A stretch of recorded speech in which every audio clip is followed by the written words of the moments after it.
Hi, my name is Sasha. Welcome back to my channel, Sash Reads, and this is my July wrap-up.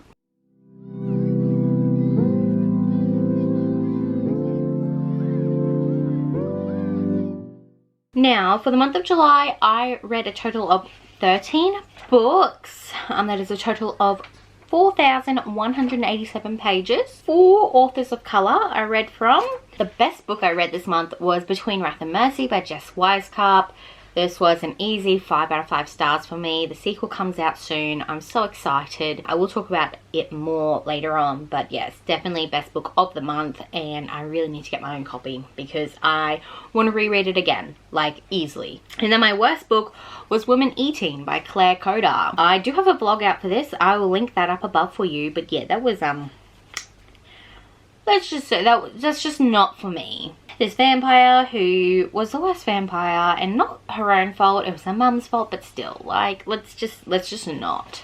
Anyway, let's get into the books. So the first book I finished in the month of July that I actually read most of it in June, and that was Radiance by Grace Draven. I gave this one 4 out of 5 stars. The love story in this was really good. If you don't know what this is about a it's like an arranged marriage between a human and a dark elf. They are like the spares. She is a cousin of the royal family and he is the second son. They knew that they weren't going to be married for love, so they got married off for their lands to join together, and I really enjoyed it. It's like a nice friends to lovers sort of romance, because they do end up becoming friends first and then slowly they start loving each other. At the end of it, they plot sort of just snack up on ya about these rebels, and they're trying to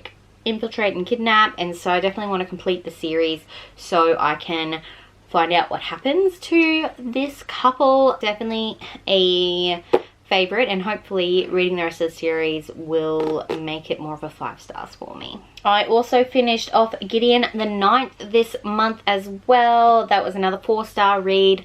I really enjoyed, I listened to the audio for this actually, and I really enjoyed the narrator. I think she did a really good job. So this is about Gideon the Ninth, who is trying to get away from her situation, but basically the necromancer of her planet gives her an ultimatum, either she can serve for her for this little bit and then she'll be free, or she'll be a slave for life, something like that.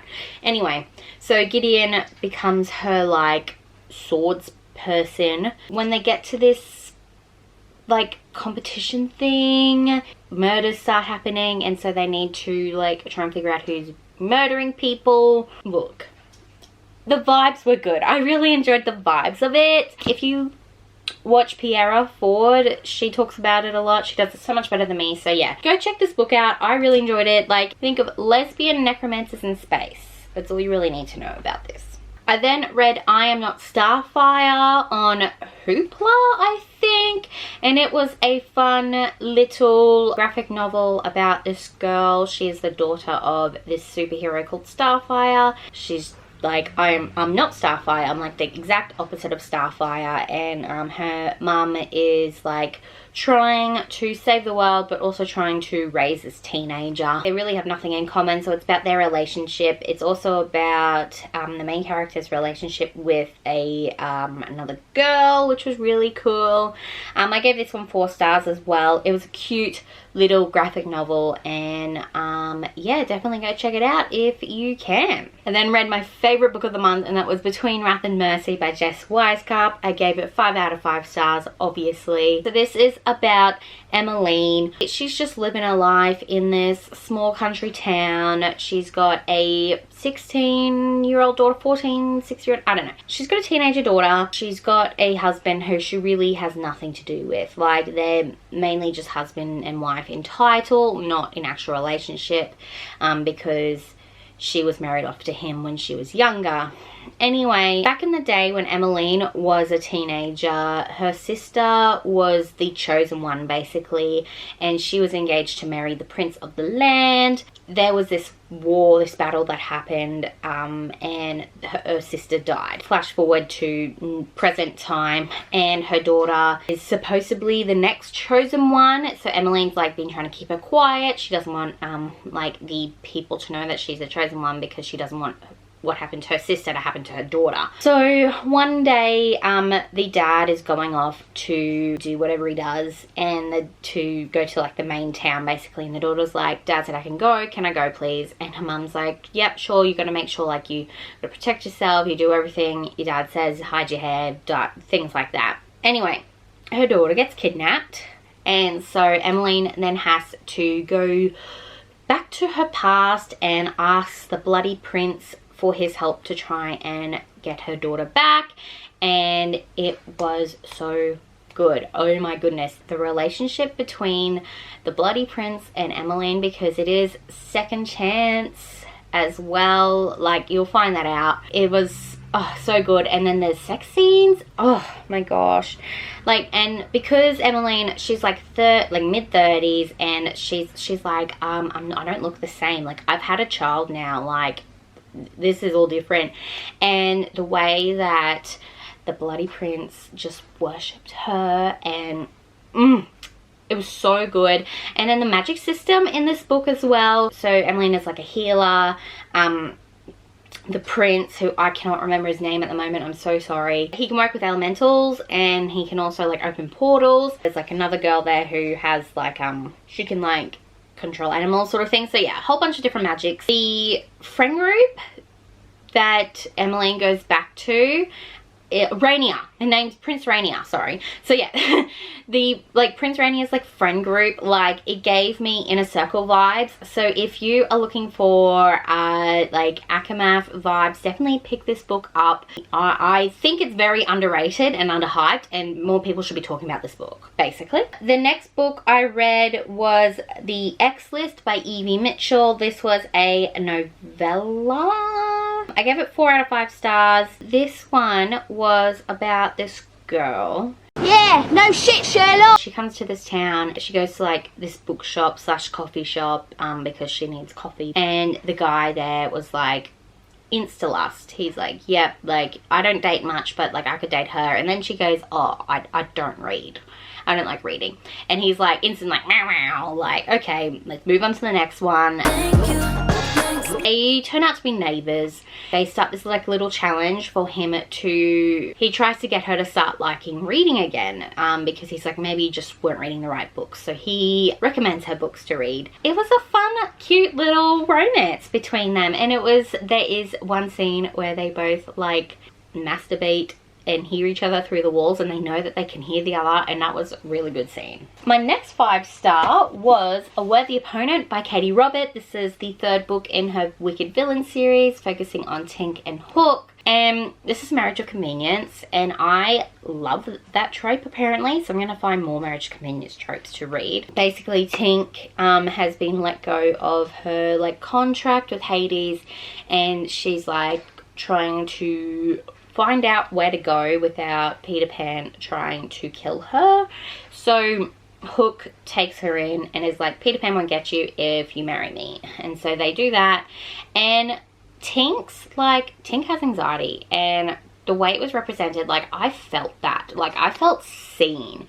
And the romance between these two were just so good. And then they kind of, the scenes as well in the sex club was not bad. I'm definitely keen, because we had a bit of Beast and Gaetan, who is Gaston. So definitely keen to pick up the next one to read more about those two. But yes, definitely enjoyed this one, and it was definitely, yeah, 5 stars. 5 stars all around. Another 5-star book was Not the Witch You Wed by April Asher. This is a fake dating / second chance romance between a witch and a werewolf, and this was so good. I laughed out loud so much in this book, but also like there was some sweet, cute moments. We've got Violet, who's the oldest triplet, so she's supposed to be like the prime, like the witch prime, but because she's got no magic, it's gone to her sister.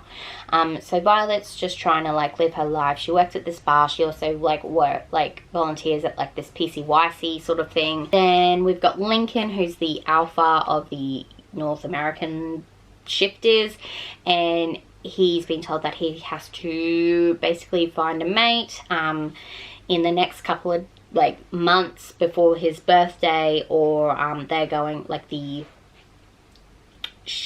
magic society is going to find one for him. But he believes in like true mates. He's trying to find that true mate basically.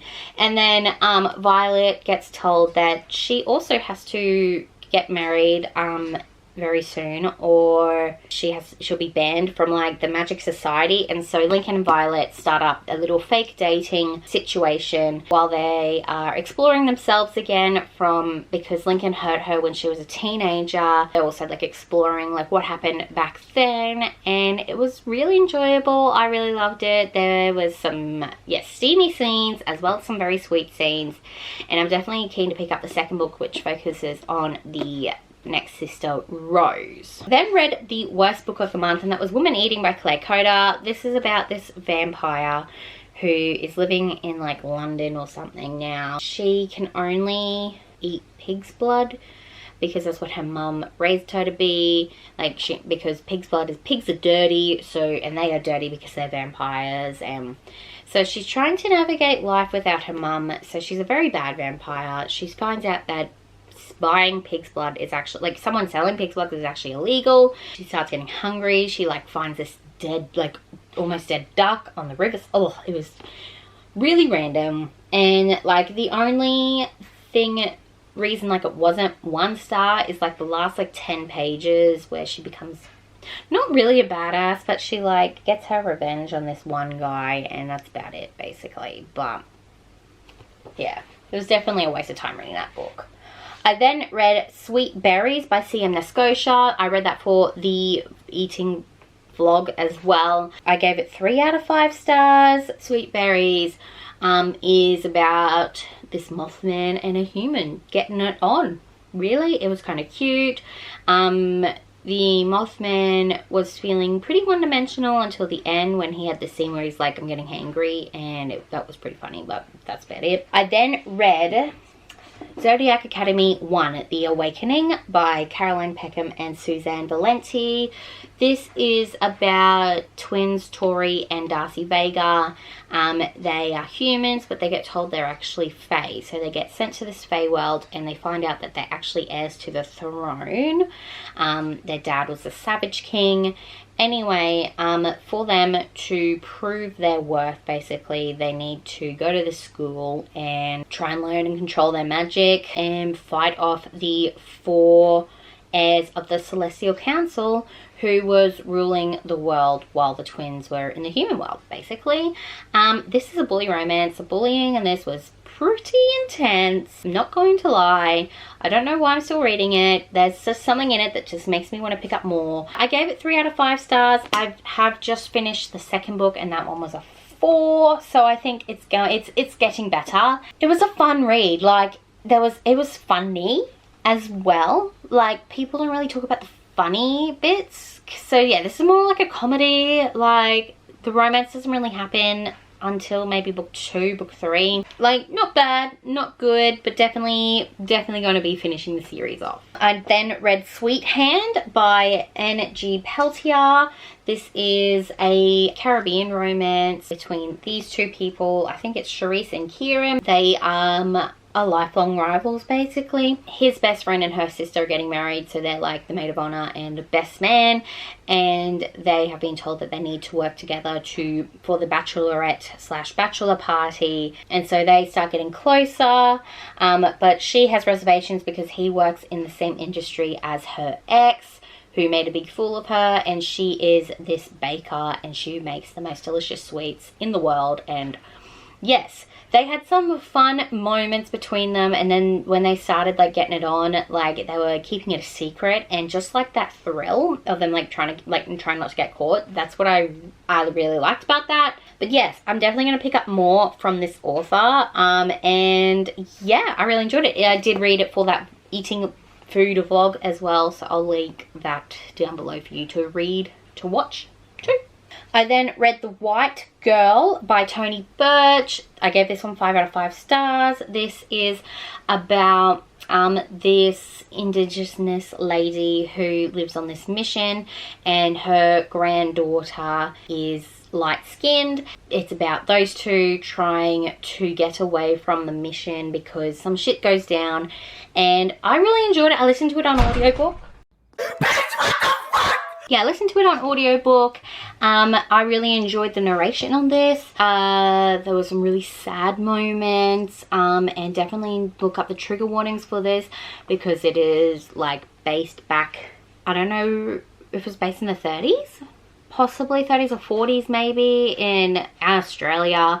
So we were very racist then. We're very racist now still, but we're getting better, I think we are. Definitely a really good read, really important read. Definitely go pick it up, and I'm definitely going to try and read more from Tony Birch. Meredith put out a video of her reading for NAIDOT week, so definitely go check that one out. This book wasn't on there, but there's some others on there that if you want to read more, definitely go pick it up. And then the last book I read for the month was Act Your Age, Eve Brown by Talia Hibbert. This is the 3rd book in the Brown Sisters trilogy, and it's my favorite book of the Brown Sisters trilogy. I thought I couldn't top Danny, but Eve definitely did. Hello. Oh, did that big loud slam wake you up?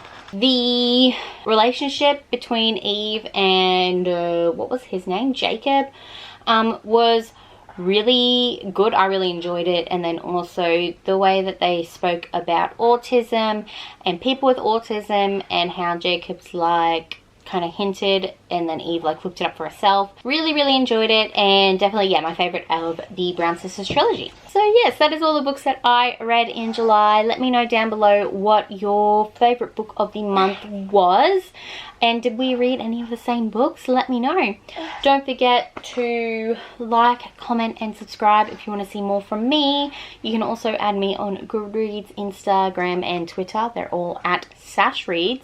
I hope you have a wonderful rest of your day. I will see you next time. Bye!